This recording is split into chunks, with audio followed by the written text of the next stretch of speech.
গণেশায় নমঃ। আজকে বাবা গণেশের পুজো। তবে আমি খুব বড় করে বা ধুমধাম করে পুজো করতে পারি না, কারণ আমার শুটিং থাকে, সব কিছু থাকে, সব কিছু অ্যারেঞ্জ করে করতে পারি না, কাউকে বলতেও পারি না।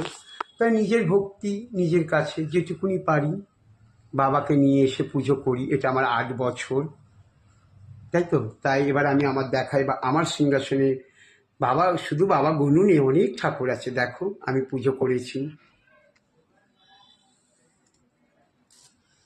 এই যে বাবা গনু।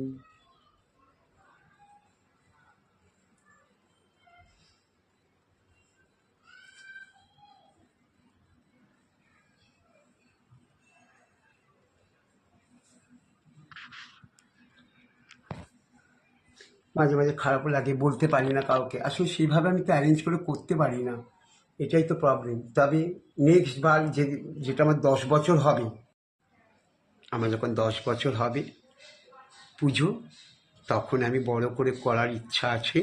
তখন আমি আমার সব বন্ধু বান্ধবী কলিগ সবাইকে বলবো। অ্যাকচুয়ালি আমার ফ্যামিলিকেও বলতে পারি না, কারণ আমার ফ্যামিলি থাকে ব্যান্ডেলে, তো আমি এখানে থাকি। তা নিজের মতো করে পুজো করি, তো ফ্যামিলিকেও বলা হয় না, কারণ সেইভাবে আমার সরঞ্জাম তো করা হয় না। তাই যতটা পারি ভক্তি করি। আমি এমনিও রোজই পুজো করি ঠাকুরকে। তা আমার ঠাকুর সবসময় জল বাতাসায় পায়, হয়তো ভালো মন্দ কিছু পায় না, তবে জল বাতাসা পায়। তবে আমার ঠাকুর আমার কাছে, আমার ভক্তি, আমি আমার ঠাকুরকে খুব ভালোবাসি। ঠাকুর আছে বলেই আজকে আমার সব কিছু সাকসেসফুল, সব কিছু ভালো মন্দ, সব কিছু এভরিথিং ঠিকঠাক। আর একবার ঠাকুরকে দেখিয়ে দিই।